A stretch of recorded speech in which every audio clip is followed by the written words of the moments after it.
Okay, welcome everyone. So in this video, we are going to show how we can find the distance between two vectors. And so here, this example, we're looking at two vectors that are each in R2, but the method that we're going to apply would apply to vectors in general, any n-dimensional vector in Rn. So let's consider the example where I have the vector u, which is given by 6, 6. So that's the vector that I have in green over here, and a vector v that is 4, 2. So that's the vector over here.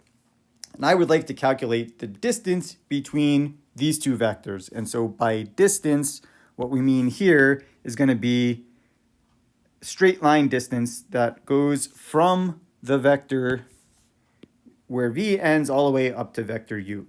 So this vector in blue that I've just drawn that goes from the endpoint of v up to the endpoint of u, the magnitude of this vector is going to be the distance from vector u to vector v.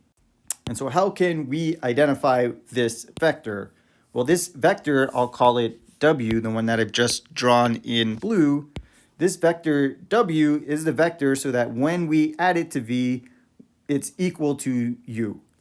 So in other words, if we want to figure out, I have u and I have v, I would like to figure out what is vector w. Well, vector w we can get by taking u and subtracting v.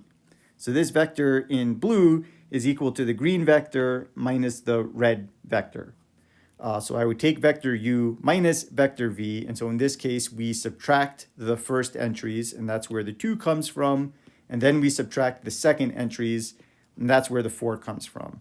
So in other words, if I want to wind up at the endpoint of u, and I first travel along vector v, then I need to go 2 more units in the x1 direction, and 4 units in the x2 direction to wind up at vector u.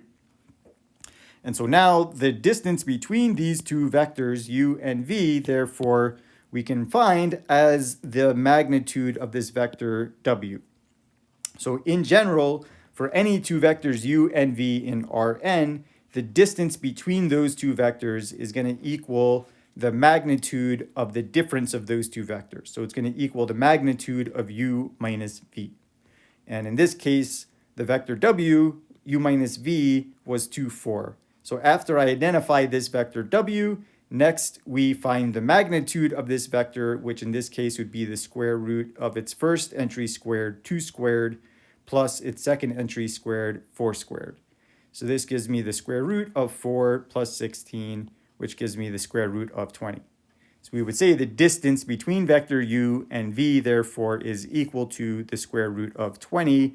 And visually, what we just found is the magnitude of the vector that goes from the endpoint of v to the endpoint of u.